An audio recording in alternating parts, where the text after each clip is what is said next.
تلك حدود الله ومن يطع الله ورسوله ندخله جنات تجري من تحتها الأنهار خالدين فيها وذلك الفوز العظيم.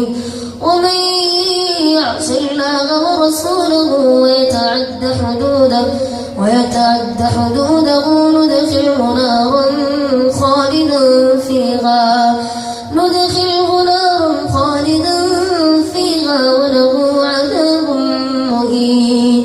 واللاتي ياتين الفاحشة من نسائكم فاستشهدوا عليهن 4 منكم فإن شهدوا فأمسكوهن في البيوت حتى يتوفاهن الموت أو يجعل الله لهن سبيلا.